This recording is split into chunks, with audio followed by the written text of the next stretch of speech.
हरि ओम हरि ओम हरि ओम हरि ओम हरि ओम हरि ओम हरि ओम हरि ओम।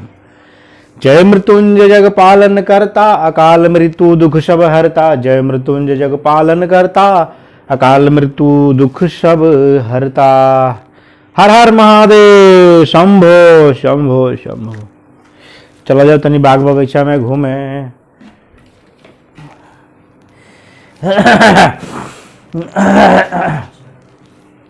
हरि ओम हरि ओम हरि ओम हरि ओम हरि ओम हरि ओम हरि ओम हरि ओम हरि ओम हरि ओम हरि जी गोड़ लगता नहीं।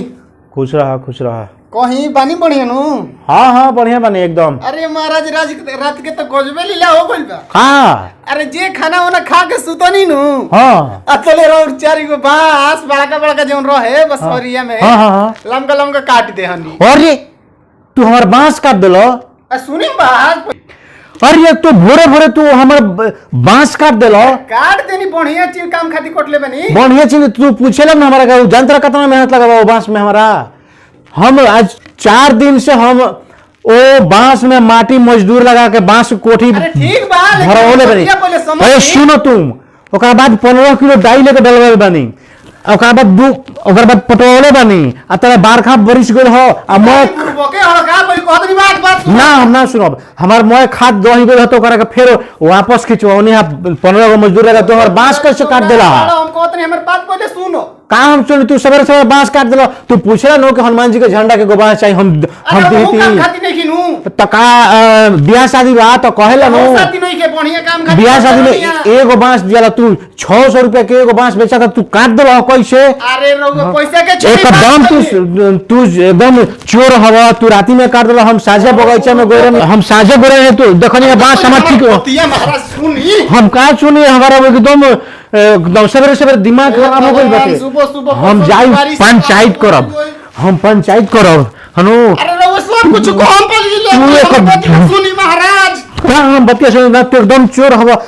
तार बाबू तो चोर हवे तार पूरा गांव चोर हटे। भगवान सुबह सुबह हम बुलाओ तनी ए मुखिया जी बुलाई। पहले हमर बतिया सुनी महाराज। का हम सुनी का सुनो चोर बड़ा मोर दे तू ऐसा। हाँ तू हमारे से पूछला काहे ना पूछला तारा बांस के काम रहला तो बतावा देनु कि हम पूछवा तो देनु तब बोले बतिया हमर सुन ले पहले। हां सुनावा तार बतिया हम सुनी।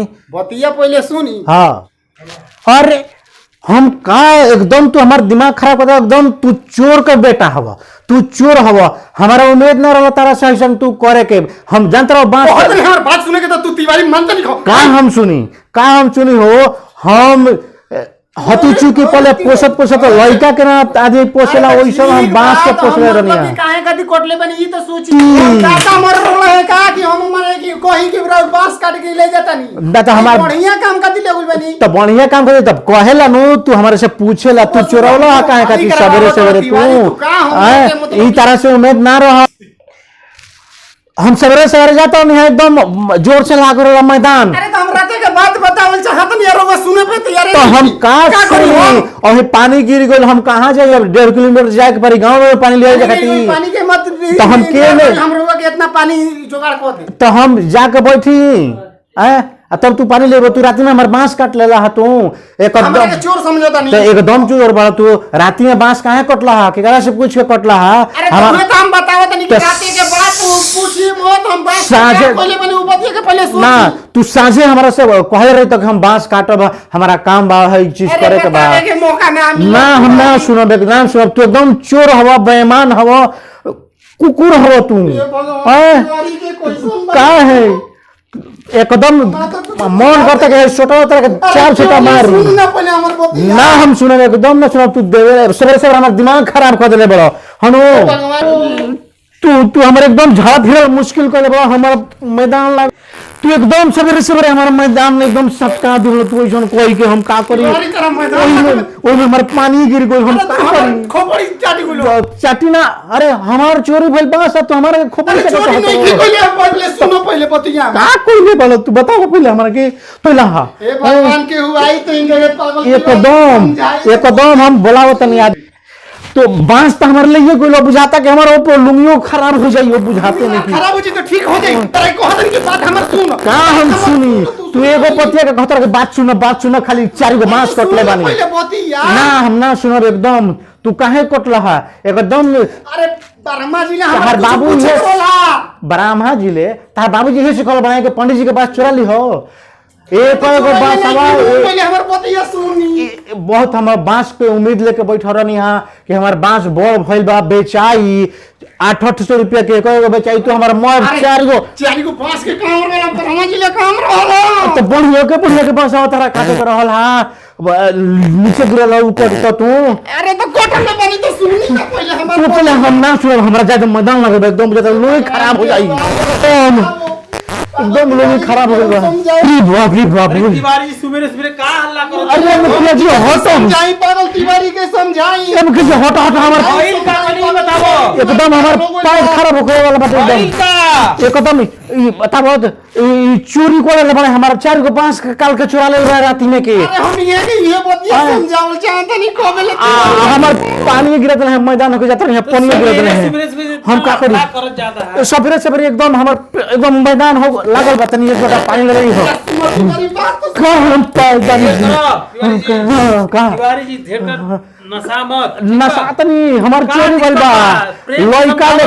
लइका लेखा बसवा के हम पोसले रहनी हां। हां आई चोरी को ले बा, बांस 4 गो काटल मैं एगो कट। हां चुप रही हन। हाँ। उनका हम पूछा थे। हां पूछे थे बात कट ले। हां हमार बांस ए मुखी जी तो जल्दी इनके से सरसवाल पके ठीक बा, बात फरियावे का ना तो हमारे इज्जत फरिया जाए। तिवारी जब शांत रही हन हम फरियाद थे। हां तो एकदम नहीं बाबू आप बताओ बेटा वो छोटा होम बात काय कट लाइन कर। अरे बस कोटल नहीं की ये तो बतिया को बोले तिवारी के आराम से समझावल बोलो। चाहता हाँ। आराम से बोलो, गरमाए सब करे आवला ठीक बा। हाँ। आराम से बोलो। मतलब देख रहे नहीं। हैं तिवारी हमरा के को बोले बस सुबह है सुबह। फाड़ दे चौड़िया। पागल है। अरे तिवारी के को होता नहीं, लोगों के थोड़ी महाराज को होता नहीं। हाँ, तो माने हमार चोरी भले बांस हम पागल हो गए नहीं। काहे बदन कर बात शुरू रहिला ई अरे बताओ। हम ई बतिया कोनी है हाँ। कि पंडित जी खा के हम जे सुतनी है हाँ। और राउत 4 को बांस कोटनी है। 4 गो खिसी आई बा। काहे 4 गो बात कट अरे ले? भाई तू का अब खिसी जा पर हमर बात सुनो पहले। हां बतावा। सीढ़ी बना ले बसवा काट के हमार सीढ़ी। अब ये बुझाई रहा। सीढ़ी बनैनी है। हाँ सीढ़ियों बना ले रहे मुखिया जी। अब पेट हमार खराब हो रहा है। चढ़त रनिया पर माटी भीरी। हाँ। तेरे मम्मी कहती है बबुआ उठ अच्छा जाग जा पी ले। हम सपना में रनिया है भाई। अब्बा को बुरे वक्ते नहीं तो कहे रहनो तिवारी हमारे के अब्बा के बुरे वक्त। बताओ तिवारी जी। अब हम अभी बच्ची सपना सुनत रहल हाँ ठीक बा। अब हकीकत ले लेन। अरे भाई तो हम का जाने कहते रहे कि पंडित जी 4 गो बांस कटने तो यही पर हमर खोपड़ी जौन बा खराब हो गइला। मैदान हमारे सोटो के बुझा के पागल बानी। और वही में हमार पानियो गिर गइल, हम कैसे जाई? दोनों जने पागल बाड़ा है अरे ठीक बा। अरे हम कैसे पागल बनी तिवारी तो ने वो चीज समझे के बात चाहिए बोला हाँ। शांति से बोला। हाँ हाँ हाँ हाँ शांति से कहले तो तिवारी जैसे मान कर लो। ज्यादा बबुआ गलती हो गई है कहेला नो कि सपना में हम 4 गो बांस कटनी सपना हां। के बात महाराज को है कहा देनी है। हमारे एकदम मैदान सटक गया तार जन बात हम अटक गई हनु। ठीक बा। हाँ हमहू की दिक्कत देरी होत बा। हाँ। ब्लॉक पे जाएक बा ठीक बा। हाँ ठीक बा दिक्कत नहीं है ना? ना ना ना कोई दिक्कत नहीं है, ना ना ब्लॉक पे जाएक बा। ना ना समझ गइल। जाए दो बबुआ समझ ले जा। अनजाने में ठीक कोनो बा। तरह के गाड़ी वाड़ी दे देनी हां, बड़ा भूला कह देनी हां ठीक बा, करा चलो के गई। क्षमा करी हो। तिवारी जी हम हाँ। जाते। जय ब्लॉक पे जाएक हाँ बा। ठीक है ठीक है ठीक है। हाँ नमस्कार नमस्कार भैया, हम श्री प्रकाश तिवारी। सुनिए हम हमारा। दया। देखिए, हाँ जी। मुखिया को ऐसा ही हाँ। करना चाहिए। 2 आदमी आपस में लड़ रहे हैं तो हाँ। उसको समझौता करना चाहिए। करना ठीक चाहिए। है? अब देखिए मेहनत लगता है हम लोग को एक एपिसोड बनाने के लिए। हाँ जी। प्लीज एक लाइक कीजिए। हाँ जी। और नए हैं तो सब्सक्राइब कीजिए। हाँ जी शेयर और कीजिए। कमेंट भी कीजिएगा और लाइक भी कीजिएगा। थोड़ा गलती हो गया है, समझने में फेर हो गया भैया। ये बोलते हैं कि सपने में काट लिए हैं और हम हकीकत समझ लिए। ठीक है भाई, गलती हो गई है एकरा खातिर।